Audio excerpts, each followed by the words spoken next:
The sun was warm on my back, a comforting weight as I trudged up the dusty path from the supply co-op. In my bag I carried the hard candies and sunflower seeds that were to be shared at my wedding. The thought brought a small, private smile to my lips. In a few short weeks Anya, would become Leo's wife. We had been promised to each other since we were children, a promise that had solidified into a deep, steady love, or so I had believed. I was nearly home when I saw him. Leo was striding toward our house, his posture rigid, his army uniform crisp even in the rural heat. But he wasn't alone.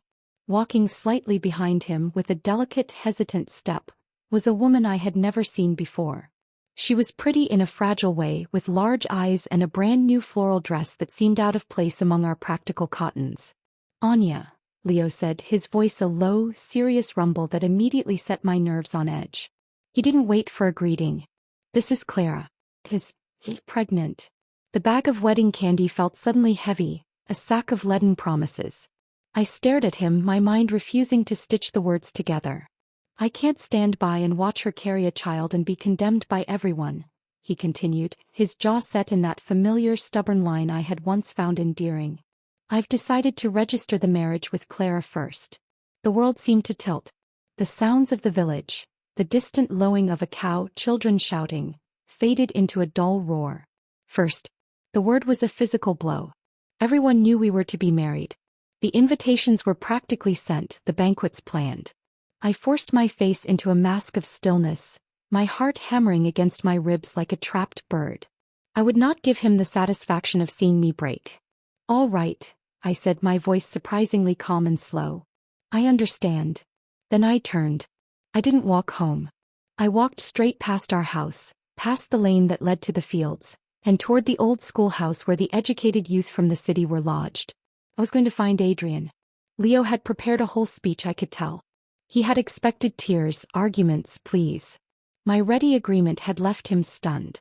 As I walked away, I heard Clara's voice, sweet and false as saccharine. "Leo, your fiancé seems very understanding. That puts my mind at ease." I didn't look back. Adrian was the son of intellectuals from the northern city. Sent down to our village due to a complicated family history, he was viewed by the locals as a handsome but useless ornament. He couldn't shoulder a heavy load like the village men, and his hands were better suited for holding books than a plow. But in that moment his difference was exactly what I needed. I found him mending a fence behind the schoolhouse, his brow furrowed in concentration. He looked up as I approached, his clear, intelligent eyes widening in surprise. We had exchanged few words before this. "Adrian," I said, my voice still trembling with a suppressed storm, "will you marry me?" He sprang back as if I'd struck him, the hammer falling from his hand into the dust. A flush crept up his neck, staining his sharp cheekbones. "Anya, you must be joking," he stammered. "I mean it," I insisted, the words tumbling out. "Marry me and you won't have to slog in the fields to earn work points anymore. I'm strong. I can support you." He was so stunned he nearly choked on air, bursting into a fit of coughing. He looked at me, his gaze searching my face for a hint of mockery. After a long moment, his ears still burning red, his hands trembling slightly, he murmured, "You don't have to support me. I can earn money. I'll give you a good life." Then he glanced around at his drafty single-room dorm, at the one rickety chair he owned, and his flush deepened. "You said you'd marry me." My heart, which had been a frozen block in my chest, began to thaw. A flicker of genuine hope ignited. I had come to him out of spite, a desperate act to salvage my pride after Leo's shameless humiliation. I was fully prepared to be rejected. I never expected this quiet, serious man to look at me and see a future. He pressed his lips together, a little red-faced, and said, "Wait a few days. Let me prepare some things for the wedding. My parents, they worry. This will set their minds at ease." "My family has already prepared everything," I said, thinking of the quilts, basins and towels stored in my hope chest, all meant for a life with Leo. "They only need a groom." A small, gentle smile touched the corner of his mouth. "No," he said, his voice firming. "I have to prepare a special gift just for my bride." The next morning I went to the village head's house with the marriage application form. The old man, puffing on his pipe, barely glanced at it before stamping it and issuing the village certificate. "Tomorrow you can go with that boy Leo to register," he mumbled. I hesitated, the words stuck in my throat. It felt too monumental to explain, so I stayed silent, clutching the precious paper. As I walked out, I ran straight into Leo, leading Clara by the arm. His face screwed up in displeasure. "What did you come to see the village head about?" he snapped. "I'll tell you now. I'm going to marry Clara. Going to the village head won't help." I rolled my eyes, not wanting to argue, and tried to walk past, but he threw out an arm to block me. "Anya, you used to be rough, but you had a kind heart. Why are you making such a fuss now? Don't you have any sympathy?" Clara stepped forward, her face a mask of distress. "Leo, it's all my fault for breaking you and Anya apart. He has every right to be angry. Blame my miserable fate." She turned her wide, tear-filled eyes to me. "Why don't you just marry Comrade Leo and forget about me? Don't worry about me. I won't be here anymore." "You'll be my wife," Leo said to her, his voice softening. "I will take good care of you both." With a little sob, Clara threw herself into his arms, tears pouring down her face. Watching them cling to each other, my resentment solidified into cold, hard resolve.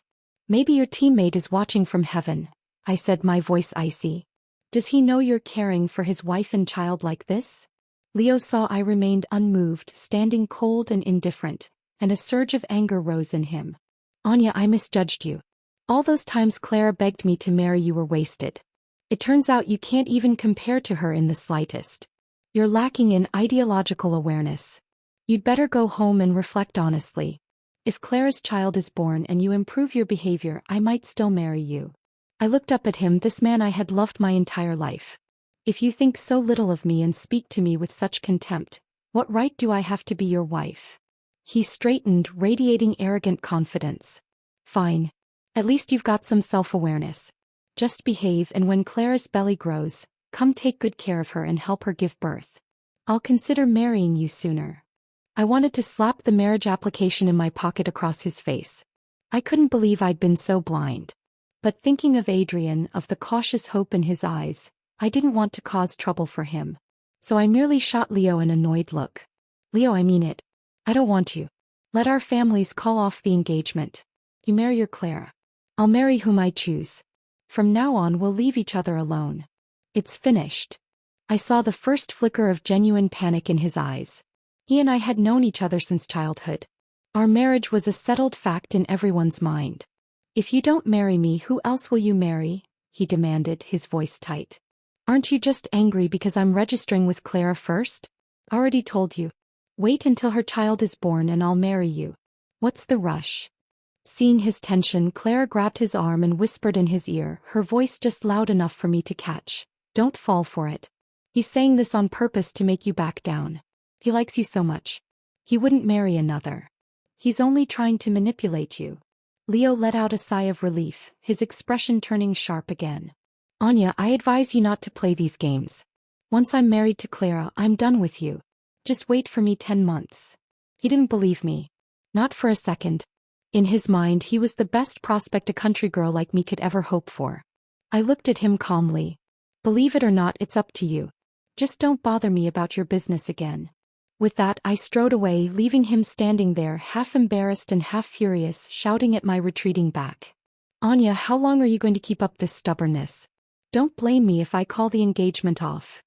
His words were empty noise. I was already gone, my heart and my feet carrying me toward a different future, one I was determined to seize for myself. Holding the village-issued marriage certificate felt like holding a live coal.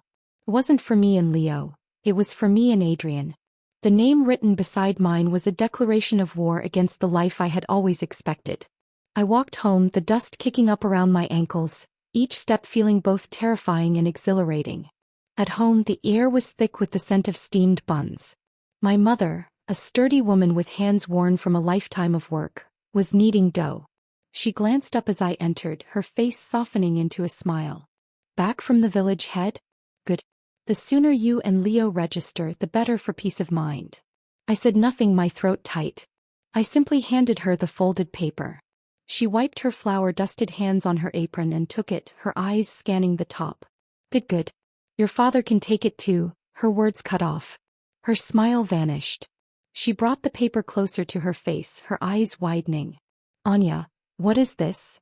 My father, a man of few words but deep perception, looked up from where he was mending a fishing net by the window. What's wrong? This name.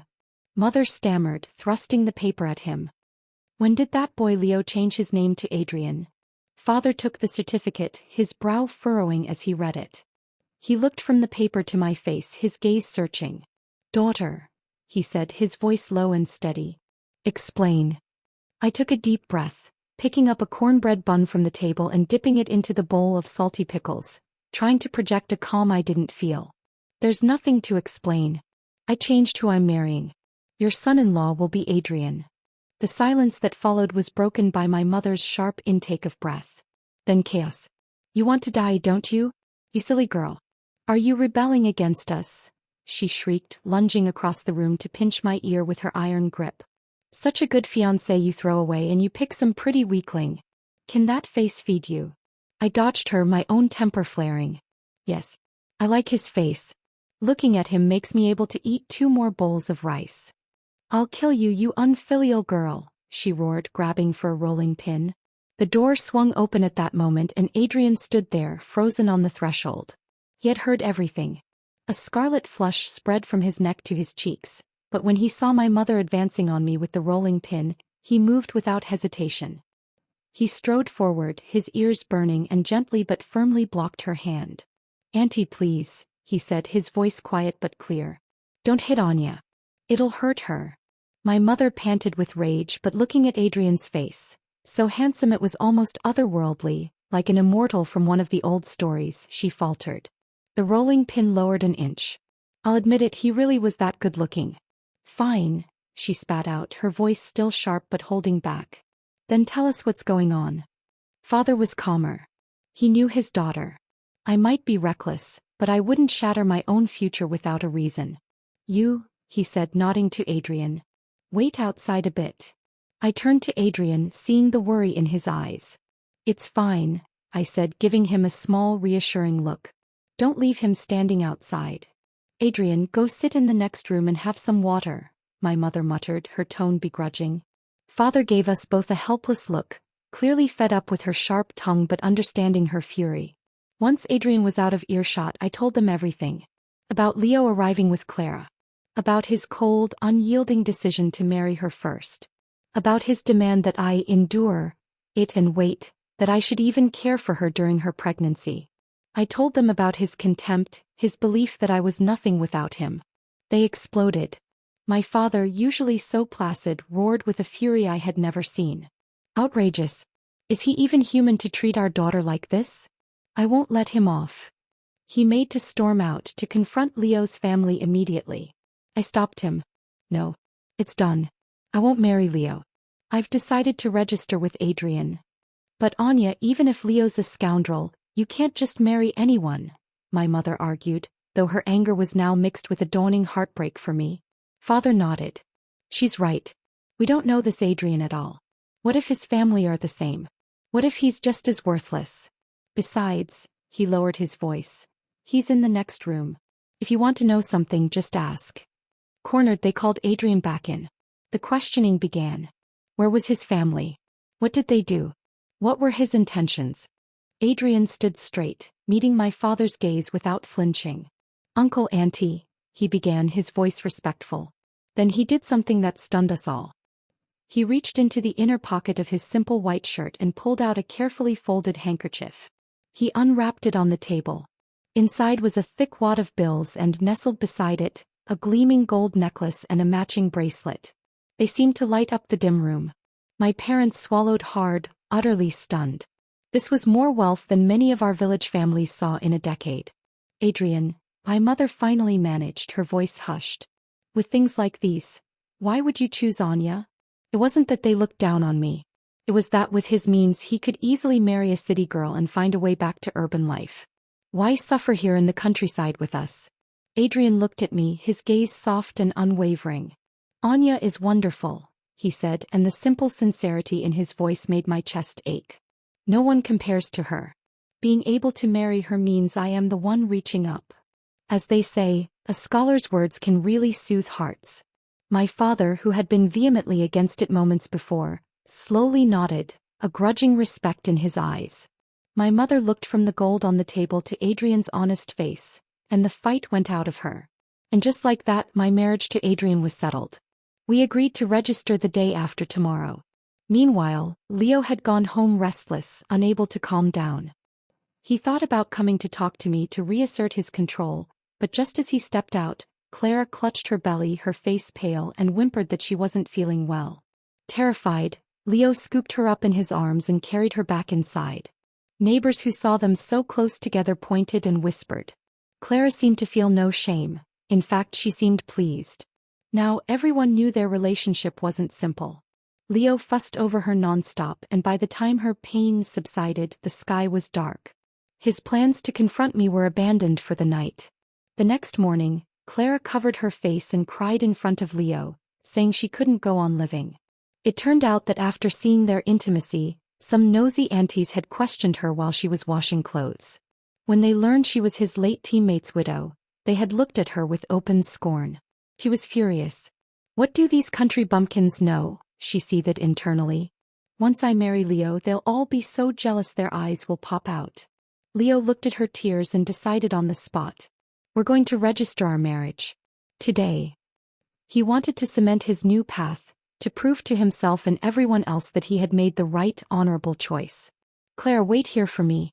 I'm going to buy a few things," he said before heading into town with her. That same morning, Adrian and I also went into town. We were the first to walk into the marriage registration office and complete our union.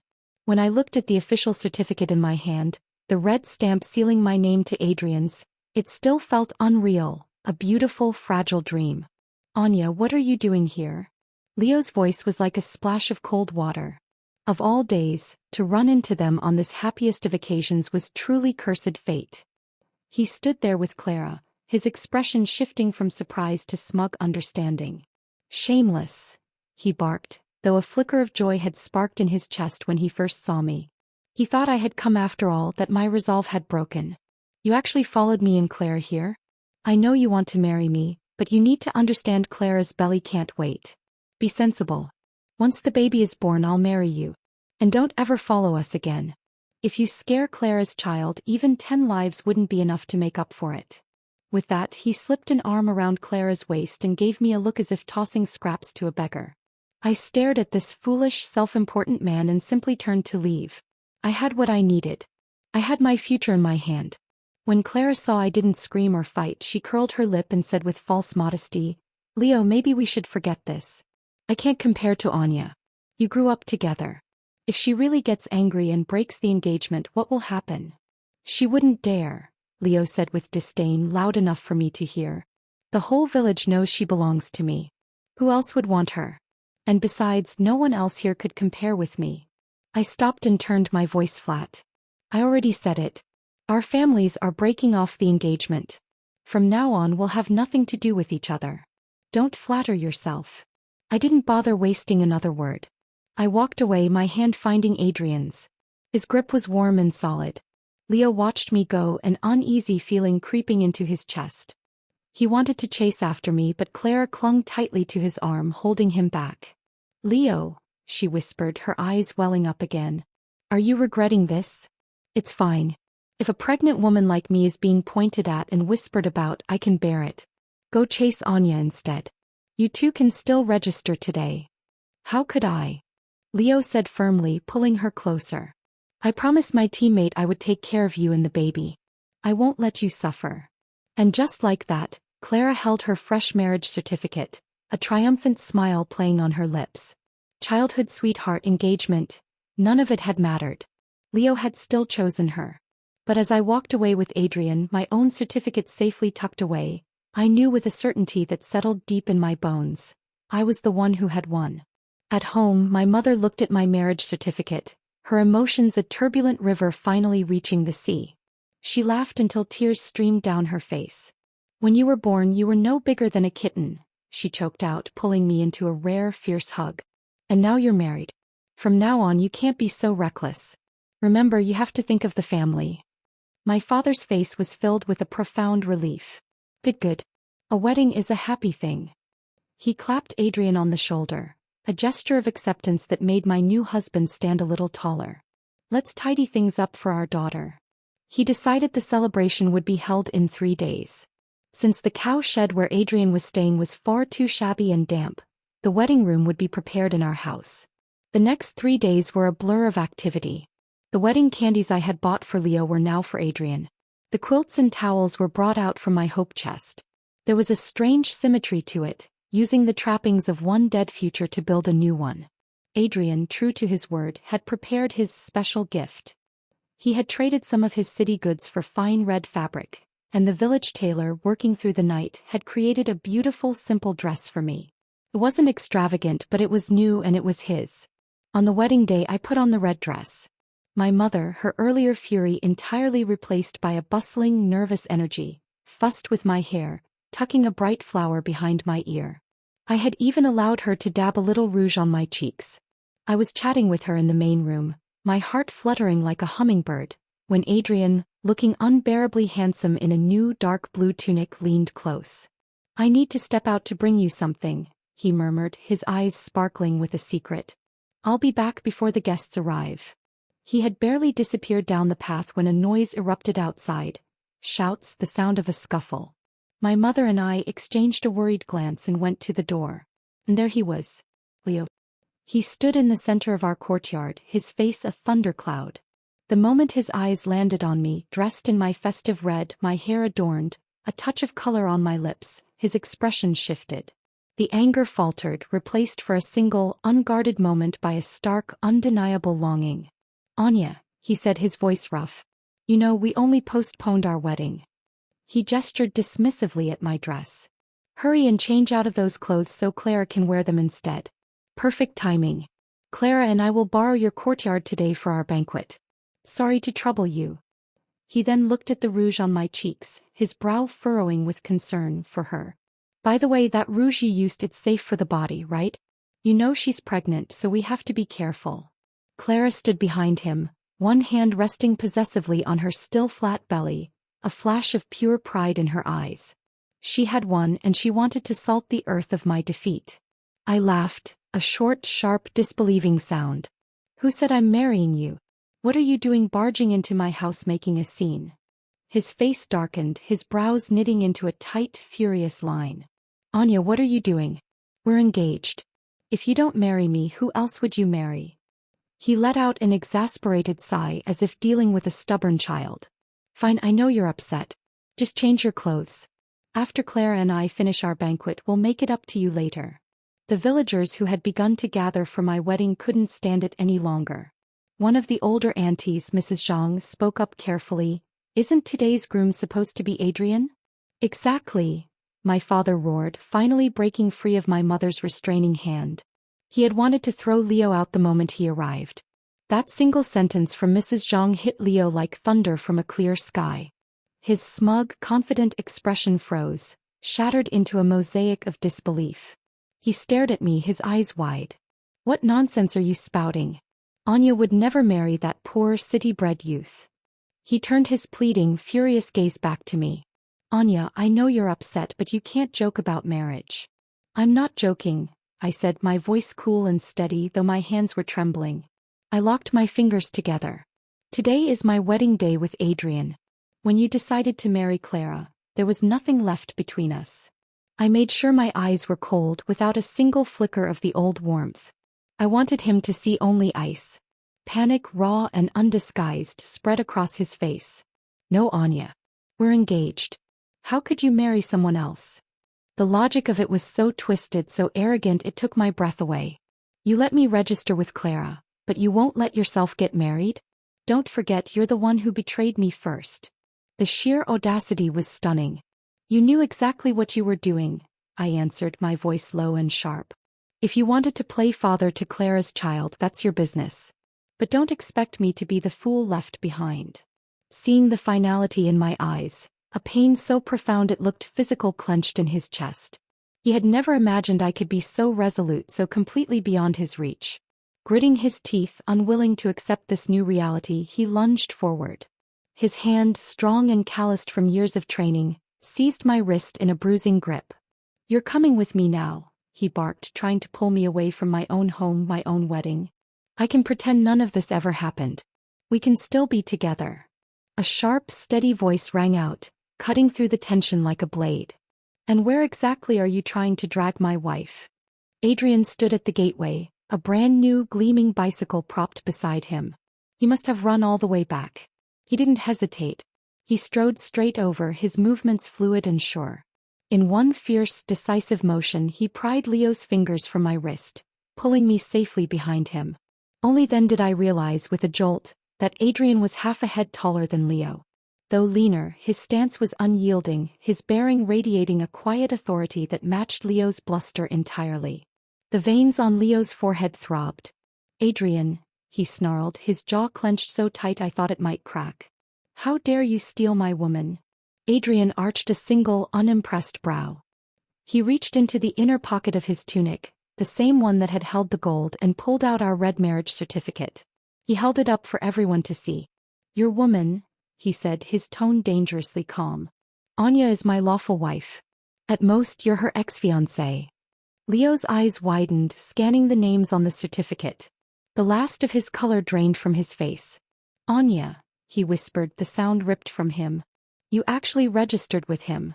The reality was finally, irrevocably crashing down. "How dare you?" "Why not?" I said from behind Adrian's protective shoulder. "You could register with Clara, but I can't with Adrian?" Leo sucked in a deep, shuddering breath, trying to rein in his spiraling rage. "Anya, stop this nonsense. I know you're upset that I registered with Clara, but you can't just grab some man to spite me." His voice turned sharp, commanding. "Before things get any worse, divorce him now. Then you and I can register right away." At those words, Clara's face went deathly pale. All her careful scheming teetered on the brink of collapse. She stepped forward slowly, her cheeks flushed not with shame, but with a new, calculated tactic. She looked at Adrian's clear, striking features, and her voice became soft, pleading. "Comrade Adrian," she said, her eyes wide and innocent. "How could you let Anya marry you out of spite? How can Leo keep his dignity if his comrades find out? He's always told me how deeply Anya loved him, how strong their bond was, and now she turns around and secretly marries someone else. How disappointed he must be." Her performance, her blatant attempt to manipulate the situation by appealing to some warped sense of male honor, struck a chord with Leo. "Yes," he thought, his gaze softening as he looked at her. "She is so considerate, so understanding. Unlike Anya, who doesn't care about my reputation at all. So willful. So reckless." Adrian, however, wasn't having any of it. He looked at Clara, his gaze piercing. "Comrade," he said, his voice firm and clear, carrying across the silent courtyard. "You're the one who registered with Leo, aren't you? What right do you have to call Anya a third party? She's my wife. You are the one standing in her home on her wedding day." His words, stripping away her false modesty and exposing her hypocrisy, made Clara's face darken. She staggered back a few steps, her hand flying to her throat. "It's my fault," she choked out, tears instantly welling. "Blame me. My husband died too early and left me with a child in my belly. I should have gone with him instead of dragging Leo down." "Enough." Leo snapped, his protective instincts flaring. "Adrian, if you want to come at someone, come at me. What kind of man bullies a pregnant woman?" He saw my cold indifference on one side and Clara's pitiful sobbing on the other, and it left him restless, confused, and angrier than ever. I'd had enough. "Today is my and Adrian's wedding day," I announced, my voice ringing with an icy finality. "If you came to congratulate us, sit down and have a drink. If you came to stir up trouble, you're not welcome. Get out." The spell was broken. The villagers who had been watching the drama with bated breath now began to mutter amongst themselves. "Leo, what nonsense is this?" one man called out. "You already registered with someone else, so why come to Anya's house?" "Don't be so greedy," another added. "You can't eat from one bowl while staring into another. You married another man's woman, yet you won't let her marry. What kind of logic is that?" The murmurs of disapproval burned Leo's cheeks crimson. He opened his mouth to argue, but no words came. He was surrounded, outnumbered not by force, but by the simple, clear judgment of the community. Finally, all he could do was look at me, his eyes filled with a helpless, desperate pain. "Anya," he said, his voice breaking. Believe me or not, my heart is only with you. If you come with me today, I can forgive everything between you and Adrian. Get out, I cut him off, the words leaving no room for argument. Frustrated, humiliated, and utterly defeated, Leo turned and roughly dragged a sobbing Clara away from my courtyard. My parents, heaving sighs of relief, turned back to their guests with forced but determined smiles. Adrian finally turned to me, his hand finding mine again. His touch was gentle now, his thumb stroking my knuckles where Leo's grip had left a red mark. His eyes, which had been so hard and fierce moments before, were now soft and shining. Anya, he murmured for my ears only. You look beautiful today. A genuine smile, the first truly easy one all day, touched my lips. And you, Comrade Adrian, I replied, my voice barely a whisper, were very brave today. He scratched the back of his head in that awkward, endearing way he had. Anyone who bullies you is no good. He glanced toward the gate where Leo had disappeared. No matter what he does, he has nothing to do with us now. He then presented his final surprise, the brand new bicycle. It was a symbol of a modern, hopeful future, a world away from the dusty paths and traditional burdens of the village. The whole village looked on in open envy, especially the young women who had once secretly admired his handsome face but never dared to approach him. Now they nearly smacked their thighs black and blue with regret. As the banquet finally began, the air filled with the sounds of laughter and clinking bowls, the shadow of Leo's disruption began to fade. I was Anya. I was Adrian's wife. And as I sat beside him listening to him talk earnestly with my father, I felt the first solid stones of our new life together click into place. The noise of our wedding banquet faded into the warm night, leaving behind a contented silence in our new room. The single chair from Adrian's dorm now sat in the corner, a humble sentinel next to the sturdy furniture my parents had provided. Adrian was carefully folding his blue tunic, his movements precise. The bravado he had shown against Leo was gone, replaced by a quiet, almost shy intensity. You were remarkable today, he said, not looking at me. We were, I corrected softly. He finally turned, his gaze meeting mine. The air between us shifted, charged with the unspoken significance of the night. He crossed the room and took my hands. Anya, he began, his voice low. This marriage, it began unexpectedly. But I want you to know my commitment to you is not a matter of convenience. It is a choice. His words, so deliberate and sincere, unstitched the last of my defenses. The anger and pride that had armored me since Leo's betrayal melted away, leaving me exposed but not afraid. It is my choice too, Adrian. He leaned in, and his kiss was not the rushed, possessive claim I had sometimes known with Leo. It was a question, an invitation. My answer was to lean into him, to let my hands find their way to the nape of his neck, to get lost in the startling gentleness of it all. The wedding night was not a transaction or a duty. It was a discovery. A slow, sweet unraveling of two strangers who had, against all odds, chosen to become a single hopeful entity. The next morning, I awoke to the sight of Adrian already dressed, watching me with a look of such profound wonder that I felt my cheeks grow warm. He had bought the bicycle, he explained, not just as a gift but as a tool for our future. I plan to take you to town today. There are things we need. Before we left, my mother slipped 20 yuan into my hand, her eyes glistening. For you, she fussed. If you see a snack you like, buy it. A married woman should have her own money. The gesture was so tender, so different from her earlier fury, that my throat tightened. I wasn't the greedy girl she remembered, always saving treats for Leo. That version of me was gone. At the bustling town market, the air was thick with the scent of spices, roasting meat, and the sweet, intoxicating smell of steaming glutinous rice cakes. My stomach growled. Adrian smiled, a genuine, easy smile that lit up his whole face. Go look around, he said, nodding toward the stalls. I'll wait here for the cakes. They need a few more minutes. I wandered, feeling strangely light and free. I spotted a stall selling sesame flatbreads and was moving toward it when a hand, rough and familiar, closed like a vice around my left wrist. Anya, come with me. I looked up into Leo's face. He was a wreck. His eyes were bloodshot, his uniform was rumpled, and he smelled of stale sweat. He hadn't slept. What are you doing here? Let go of me, I snapped, trying to pull my arm back, but his grip was iron. No, he growled, his voice raw. Anya, you are my wife. I won't allow you to be with him. The use of my name was a slip, a testament to his fractured state. I laughed, a bitter, hollow sound. When I wanted you to marry me, you chose another woman. Now that I am married, you call me your wife? Your logic is as broken as your honor, Leo. His face crumpled. You don't understand the pressure I was under. She was pregnant. My teammate's child. It was my duty. It was your choice. I repeated the words I had just said to Adrian, but here they were a weapon. And I have made mine. His eyes darted around the market, wild and desperate.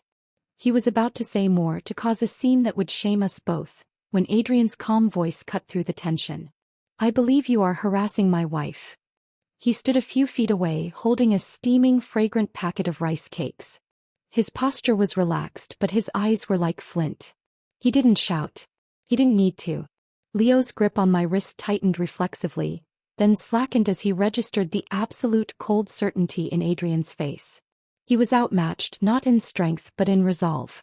This isn't over, Anya, Leo whispered, his voice thick with a toxic mix of love and loathing. He finally released me and stumbled back, disappearing into the crowd. Adrian was at my side in an instant, his hands gently examining the red mark on my wrist. I'm sorry, he murmured. I should not have let you wander alone. It's not your fault, I said, my voice shaking only slightly. He's unhinged. Adrian's jaw tightened. He will not touch you again. It was not a boast. It was a promise. We rode the new bicycle back to the village, the wind whipping through our hair. I clung to his waist, my cheek pressed against his back, drawing strength from his solidness. The confrontation had been frightening, but it had also cemented something. We were a team. Us against the chaos he had left behind. That same morning, in the small house Leo had secured for himself and Clara, a different kind of unraveling was occurring. Leo had returned from his humiliating failure at the market in a black rage. Clara was waiting for him, her face a careful mask of concern. Did you find her? Did you talk some sense into her? She asked, her voice sweetly modulated.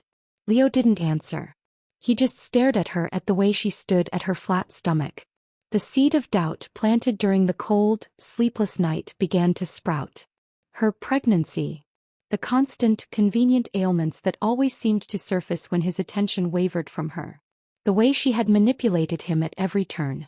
Leo? What's wrong? Clara asked, a note of unease creeping into her voice. Your condition, he said slowly, his voice dangerously low. The doctor in town. What was his name? Clara's smile stiffened. Why does that matter now? We're married. That's all that matters. We are married because you told me you were carrying my friend's child, Leo said, taking a step toward her. A child that would be almost 3 months along now. Shouldn't there be a sign? Panic flashed in her eyes, quickly suppressed. Leo, what are you saying? The baby is fine. I'm just slight. The doctor said it's normal. Get up, he commanded, his voice like a whip crack. We're going to the clinic. Right now. No. The word was a shriek tearing from her. It was all the confirmation he needed. The mask shattered. Leo's face contorted with a fury so pure it was terrifying. He lunged forward, grabbing her wrist with the same force he had used on me. You lied to me. You used a fake pregnancy to trick me. It wasn't a trick. I loved you. I saw you with her, so sure of yourself, so sure she'd always wait, and I wanted you for myself. She screamed, all pretense of gentleness gone. You're the hypocrite. You thought Anya couldn't live without you, so you trampled her. You deserve to lose her. You deserve this. The sound of his palm cracking across her face echoed in the small room. Her head snapped to the side. For a moment, there was only the sound of her ragged breathing and his own labored pants. The two of them devolved into a bitter, brutal brawl of words and slaps, a toxic dance of mutual destruction. When it was over, Clara, her hair disheveled and a red mark blooming on her cheek, sneered at him. It's too late now, Leo. We're married. With papers. Even if you want to, you can't get rid of me. I'll never give up being a leader's wife. That honor is mine. Leo looked at her, this stranger he had bound himself to, and his fists clenched until the knuckles were white. He had traded a future of sunlight for a life in a cage of his own making, and the door was now locked from the inside. Back in our home, the world was quiet. The rice cakes Adrian had bought were sweet and delicious. We ate them at our small table, the morning's ugliness held at bay by the simple shared act. "I want to study," I said suddenly, the thought forming fully for the first time. "I don't just want to be a village wife who works the fields. You have an education. I want one too." Adrian looked at me, his expression not one of surprise, but of deep approval. "I was hoping you would say that." He reached under our bed and pulled out a small, carefully preserved trunk. Inside were books. Not just a few but dozens. History, literature, mathematics, science. It was a treasure chest. "My father sent them, a few at a time," he explained. "I can teach you. We can study together." And so we began. Our days took on a new rhythm. I would do my share of the chores, but in the afternoons and evenings, our small room became a classroom. Adrian was a patient, brilliant teacher. He didn't just give me answers, he taught me how to think, how to question. Under his guidance, the world, which had once been bounded by the village fields, began to expand, filled with the vast, thrilling landscapes of knowledge. My parents watched this transformation with bemused pride. My mother would sometimes shake her head, muttering about city ways, but she could not deny the new light in my eyes. Meanwhile, the sounds of strife from Leo and Clara's house became a regular feature of village gossip. My mother reported it to me one evening, her voice a mixture of pity and grim satisfaction. "He has violent tendencies, that one," she said. "That woman screams every day. Her face is always black and blue. The village head even went to advise them to divorce, said no life is worth living like that. But she refused. She says people are just jealous that she has a husband who was once a leader." I folded the lesson I was working on, my expression calm. The news stirred no pity in me, only a distant, cold clarity. "If that's the fate they chose, let them," I said. "If they think it's happiness, so be it. It's the marriage they schemed for. Why would they give it up so easily?" Leo came looking for me a few more times, a haunted, desperate figure at the edge of our property. But each time my father or Adrian would turn him away. The last time Adrian confronted him directly, his voice low and hard. "If you dare harass my wife again," he said, "I will not hesitate to report you to your superiors. Your career, what's left of it, will be ash. Do you understand?" It was a threat that struck at the very core of Leo's identity. The military was his life. He finally stopped coming. Their bitter entanglement was a storm contained within the walls of their own making. It no longer had the power to touch me. In my world, there were only books, the quiet scratch of a pencil on paper, and the steady, reassuring presence of the man who had chosen me, and whom I had chosen in return. Our foundation, laid in the rubble of my old life, was proving to be solid, and it was ours alone. The world within our four walls became my sanctuary and my university. Adrian's trunk of books was a portal to realms I had never dared imagine. He started me with literature, simple poems and short stories that painted emotions with words. Then came history, tales of empires and revolutions that made our village struggles feel both small and connected to a vast human tapestry. Mathematics was the hardest, a language of pure logic that frustrated and fascinated me in equal measure. He was a born teacher. He never mocked my village accent or my initial clumsiness with complex ideas. He would sit beside me at our small table, his shoulder brushing mine, and explain a philosophical concept or a geometric proof with infinite patience. His voice, usually so quiet, would grow animated, his eyes alight with the joy of sharing knowledge. In those moments I saw the man he was meant to be, not a displaced intellectual but a guide. "You have a natural aptitude for this, Anya," he said one evening, looking over an essay I had written on the themes of a novel he'd given me. His praise was specific, thoughtful, and it filled me with a sense of accomplishment that outshone any work point I'd ever earned. My parents watched this transformation with a mixture of awe and confusion. My father would sometimes linger by the door, listening to Adrian explain a point of economics, his rough, weathered face thoughtful. My mother, though she still worried this was all impractical, could not argue with the new light in my eyes or the confident set of my shoulders. The girl who had been defined by her engagement to Leo was gone, replaced by a woman who was defining herself. Meanwhile, the sounds from Leo and Clara's house were a constant, grim counterpoint to our quiet scholarship. The arguments were no longer just shouted words. We could hear the smash of pottery, the thud of something heavy hitting a wall. The village gossip which my mother reluctantly relayed grew darker. "He hit her so hard she fell against the stove," she whispered one day, her face pale. Old man Lee from next door had to intervene. She was screaming that she'd report him, but then she didn't. She just told everyone to mind their own business. I tried to shut it out, to focus on my books, but it was like a poison seeping under the door. It was Claire who finally forced the poison into our lives. She came to our house one afternoon when Adrian was out helping my father repair a wall. She looked a decade older. One of her eyes was swollen and purpled, and she held her arm at an awkward angle. The delicate beauty she'd once wielded was gone, eroded by bitterness and violence. "You," she spat, her voice raw as she stood at our threshold. "This is all your fault." I stood my ground, a history text still in my hand. "No, Claire. The choices you and Leo made are your own." "He can't stop talking about you," she shrieked, her composure shattering.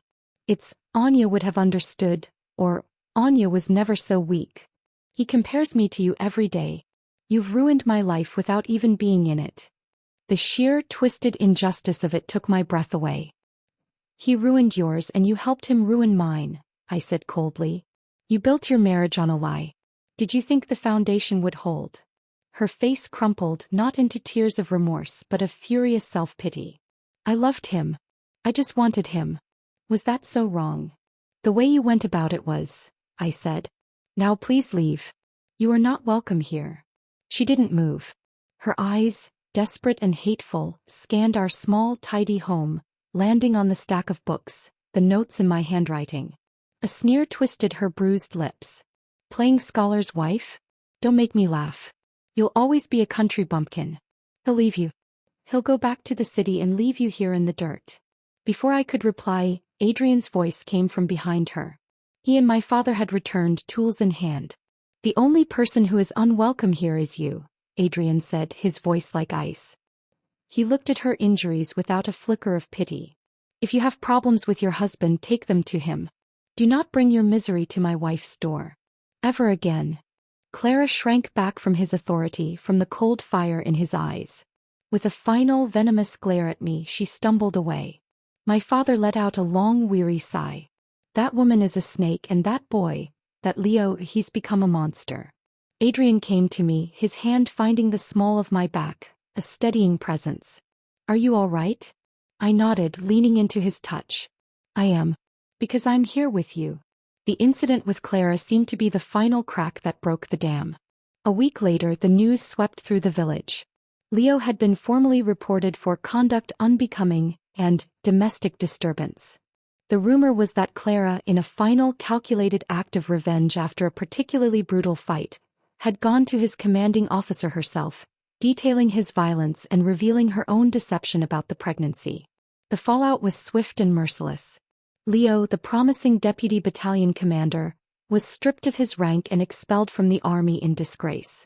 The honor he had so carefully cultivated, the very thing he had believed justified his betrayal of me, was torn from him. He was just a man now, an ashamed one at that. We saw him once after the news became public. He was standing at the edge of the village well, his shoulders slumped, his uniform gone, replaced by the rough-spun clothes of any other villager. He looked hollowed out, a ghost of the arrogant, confident man he had been. He saw Adrian and me walking together, my arm linked through his, a book tucked under my other arm. Our eyes met across the distance. There was no anger left in his gaze, only a vast, empty regret. He had lost his career, his reputation, and was trapped in a hateful marriage. He had traded a future of shared growth and quiet happiness for a gilded cage that had turned to rust. He looked at the book in my hand, at the easy companionship between Adrian and me, and in that moment, I knew he understood the full, devastating cost of his choices. He turned and walked away, a broken man disappearing into the shadows of the village he had once sought to escape. Clara's dream of being a leader's wife had lasted less than a season. With Leo's rank gone, so was her reason for enduring the abuse. The gossip was that she demanded a divorce immediately, but Leo, in his bitterness, refused. Their entanglement was now a life sentence they would serve together, bound by resentment and shared ruin. That night, I sat with Adrian in our room, the silence between us comfortable and deep. The chapter of Leo and Claire was finally, definitively closed. Their drama had played out to its miserable conclusion, and we had remained untouched at its center, our own world growing stronger. The college entrance examinations have been announced, Adrian said quietly, breaking the silence. They are happening again after all these years. My heart skipped a beat. We had been preparing for this possibility, but hearing it was real was terrifying and thrilling. I want to try, I said, my voice barely a whisper. He reached across the table and took my hand, his grip firm. I know, he said. And you will. We will. He wasn't just supporting me, he was including himself. It was no longer just about teaching me. It was about building a future together beyond the dusty paths of this village. The chasm between the life I had escaped and the life I was building had become an ocean. And I was ready to sail. The announcement of the reinstated National College entrance examinations sent a shockwave through the country, but in our small village, it was nothing short of an earthquake. For the educated youth like Adrian, it was a lifeline, a chance to return to the world they had been torn from. For a village girl like me, it was a fantasy, a door to a universe so distant it might as well have been on the moon. But Adrian treated it not as a fantasy but as a mission. The very evening we heard the news, he laid out a rigorous plan. Our quiet scholarship transformed into intense, focused preparation. The small table in our room was perpetually covered in textbooks, practice exams, and sheets of paper filled with my increasingly confident handwriting. We rose before dawn. While the village was still shaking off sleep, I was already drilling mathematical formulas or memorizing historical timelines. Adrian was a demanding tutor. He pushed me harder than I had ever been pushed, his patience now tempered with a fierce urgency. Again, Anya, he would say when I stumbled over a complex chemical equation. Precision. The examiners will be looking for any reason to dismiss a village candidate. You must be flawless.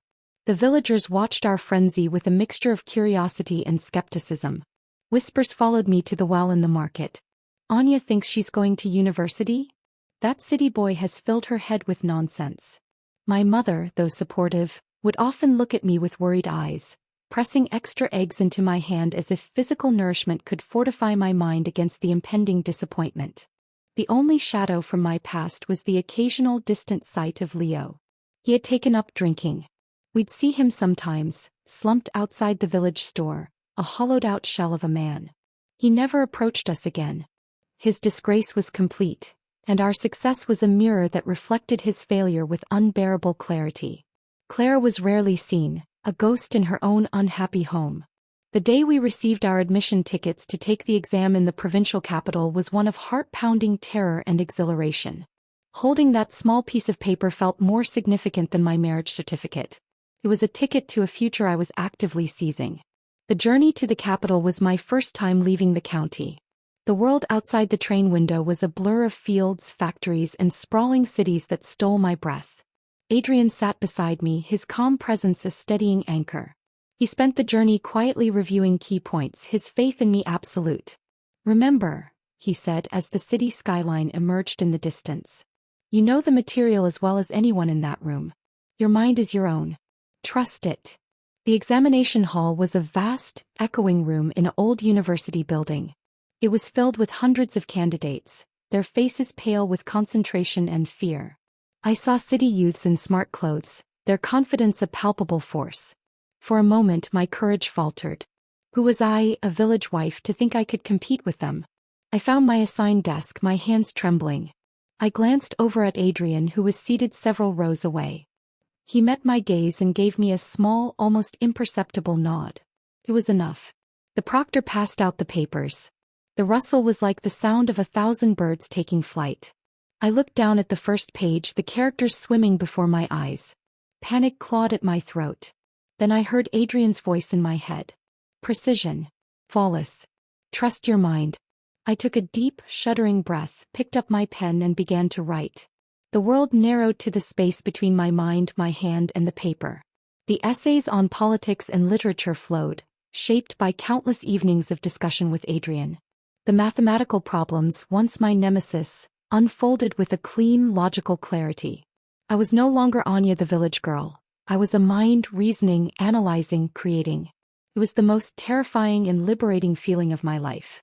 When the final bell rang, my hand was cramping and my mind was blissfully empty. I set down my pen and looked up. Adrian was already watching me, a question in his eyes. I gave him the same small nod he had given me. A slow, proud smile spread across his face. The journey home was quiet, both of us drained and lost in our own thoughts. There was nothing left to do but wait. The weeks that followed were an agony of suspended animation. Life in the village returned to its normal rhythm, but for Adrian and me, every day was a countdown. We tried to resume our old routines, but the anticipation was a physical weight. I found myself staring at the path the postman took, my heart leaping into my throat every time I saw his figure in the distance. Then one afternoon it happened. The postman, a man who usually just waved, was walking purposefully toward our house. In his hand were 2 official-looking letters. My legs felt like water. I couldn't move from the doorway. Adrian came to stand behind me, his hands on my shoulders, his grip tight. The postman smiled. "For you both. From the university." With trembling fingers I took my letter. Adrian took his. We stood there, frozen, holding our futures in our hands. "You first," he whispered. I broke the seal, my heart hammering against my ribs. I unfolded the crisp paper. My eyes scanned the formal characters, searching for the one word that mattered. "Congratulate, accepted." A sob escaped me. I turned and buried my face in Adrian's chest, the letter clutched in my hand. I was crying and laughing at the same time. "I did it," I choked out. "Adrian, I did it." He held me tightly, his own body shaking with relief and joy. Then he opened his own letter. He read it, and a look of profound, quiet satisfaction settled on his face. He showed it to me. He had not only been accepted, he had been awarded a prestigious place in a top university, a testament to the intellect the village had never valued. We stood there, holding each other in the afternoon sun, 2 unlikely companions who had built a bridge of books and sheer wool from a village cottage to the halls of higher learning. The past was truly behind us. Our future, wide and bright and full of promise, had finally arrived. The news exploded through our village like a firecracker in a silent room. Anya, the daughter of peasants, and Adrian, the useless city boy, were both going to university. And not just any university, top schools in the northern city no less. My mother was the first to truly break. She had been cautiously optimistic, but when she held my acceptance letter, tracing the embossed characters with a work-roughened finger, she burst into tears of a kind I had never seen from her. They were tears of vindication, of a pride so fierce it hurt. "My daughter," she kept saying, clutching me to her. "A scholar. My daughter is a scholar." All her past fears about Adrian, about my recklessness, melted away in the face of that official stamp. My father, a man of few words, simply gripped Adrian's shoulder, his knuckles white. He looked from Adrian's acceptance letter to mine, and his eyes shone with a deep, quiet awe. "You did this," he said to Adrian, his voice thick. "You saw what was in her." "I only helped her see it for herself," Adrian replied humbly, but my father just shook his head, the gratitude plain on his face. The reaction from the rest of the village was a study in contrasts. Many were genuinely happy, their earlier skepticism replaced by a kind of superstitious awe. We had become a local legend, a proof that miracles could happen. Mrs. Zhang, who had spoken up for us at the wedding, brought over a basket of eggs, her face wreathed in smiles. "I always knew you were a clever girl, Anya," she said, though she had said no such thing. But envy, that old serpent, also raised its head. The whispers in the market were no longer about my foolishness, but about my unbelievable luck. "She just married the right man," some muttered. "He did all the work and she's just clinging to his coattails." The young women who had once regretted not courting Adrian now looked at me with a new, sharper resentment. I had not only gotten the handsome husband, but he had handed me a future they couldn't even dream of. We had little time to dwell on it. The weeks before our departure were a whirlwind of preparation. My mother and I sorted through my belongings. The wedding quilts were carefully folded to be stored. The practical, sturdy clothes of a village life were set aside. We took a trip to the town and, with some of the money Adrian had saved, bought me 2 simple city-style tunics and trousers. They felt foreign and wonderful against my skin. Adrian spent days in long discussions with my father about the house, the land, their well-being while we were gone. He was not abandoning them, he was entrusting them to each other. He also wrote long letters to his family in the north, the tone of which, he told me, was one of triumphant relief. His parents, whose poor health had been exacerbated by long-term anxiety for their son, were finally going to see him not just safe, but thriving and married to a woman who was proving to be their equal. The day before we were to leave, I went for a final walk through the village. I passed the old schoolhouse, the big banyan tree where Leo and I had played as children. The memories were there, but they had lost their power to hurt.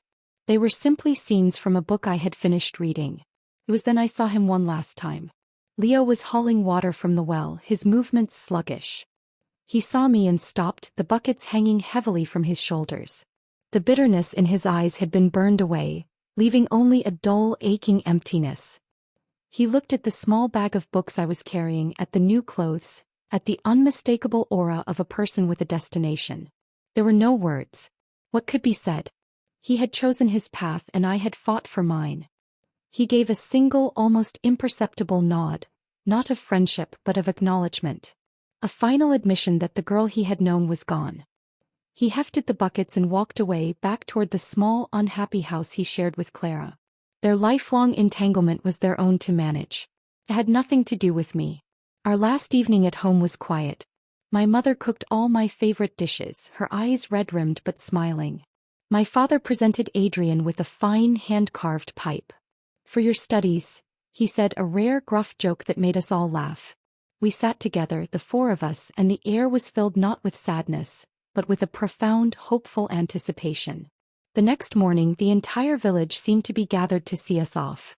The brand-new bicycle, our symbol of a modern future, was loaded with our 2 small suitcases.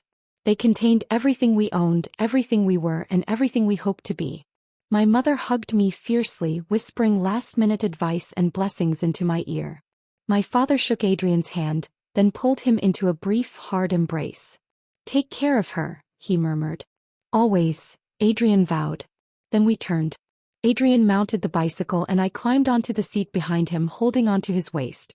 As we began to pedal down the dusty path, I looked back one last time. I saw my parents, arms around each other, waving. I saw the villagers, their faces a mosaic of wonder, envy, and pride. I saw the familiar landscape of my childhood, the fields, the roofs, the well-worn paths. It was all receding, becoming smaller and smaller, a picture from a past life. I turned my face forward, pressing my cheek against Adrian's back, feeling the steady strength of him. The road ahead was long and unknown, leading to a vast, bustling city and a world of knowledge. But I was not afraid. I was Anya. I was a scholar. I was his wife.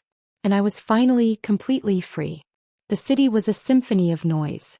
A cacophony of bicycle bells, the rumble of rare automobiles, the constant hum of thousands of voices, and the blare of loudspeakers. It was overwhelming, a sensory assault after the deep, breathing silences of the village. I clung to Adrian's arm as we navigated the bustling railway station, our 2 small suitcases feeling like pathetic anchors in this vast human ocean. He, however, seemed to transform.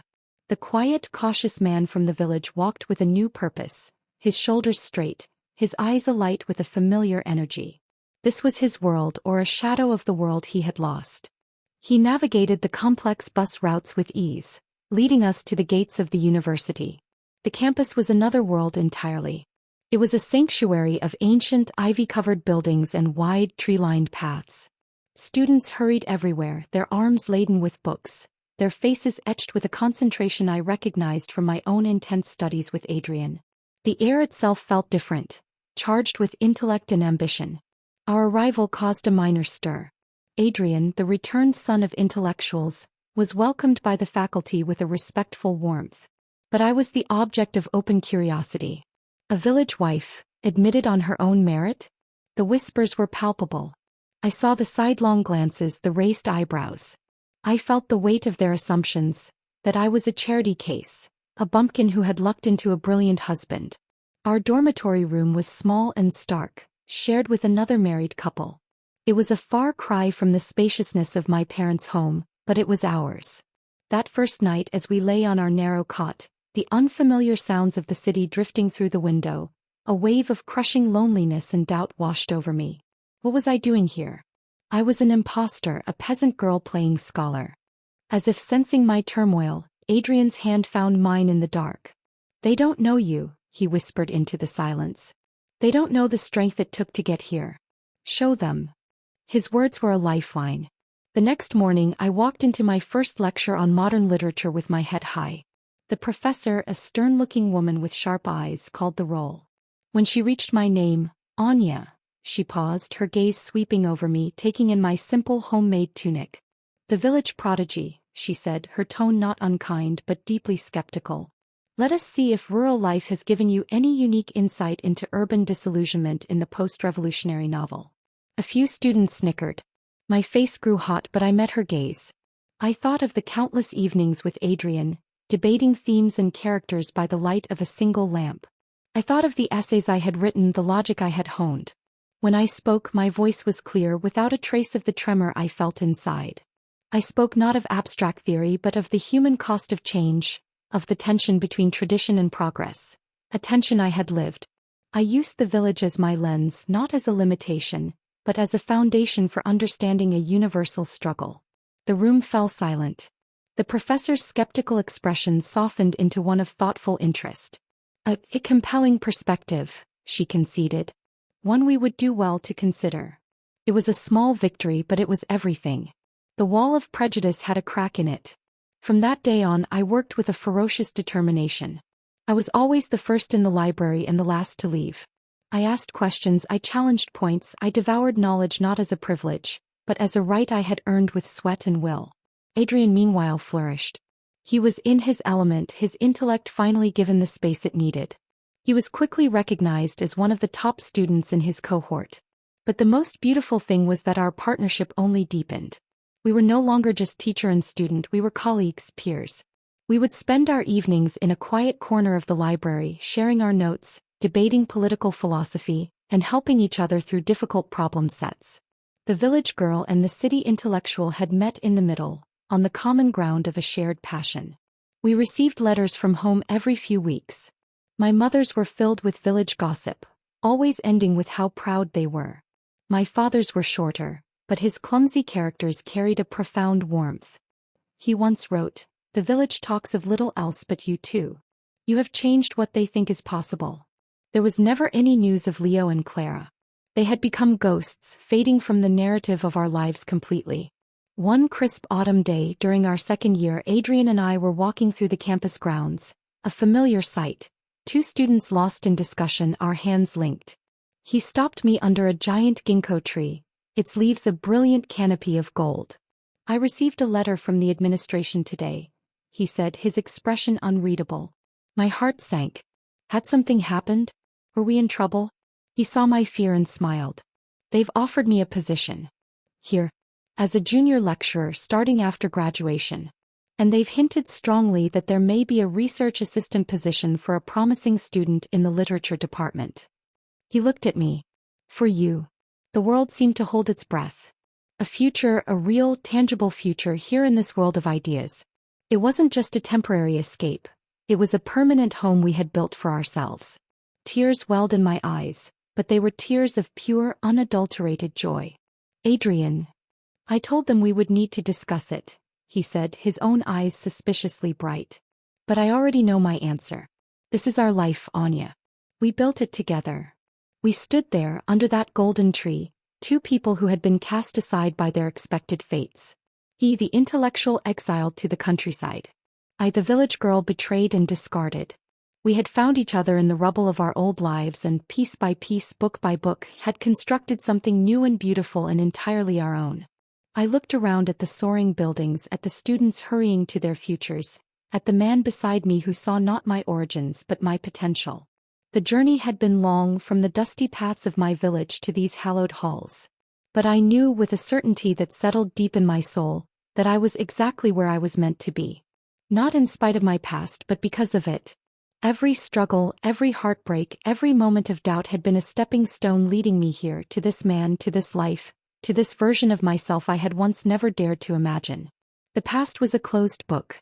The future was a blank page waiting for our story to be written. And we were ready. The end.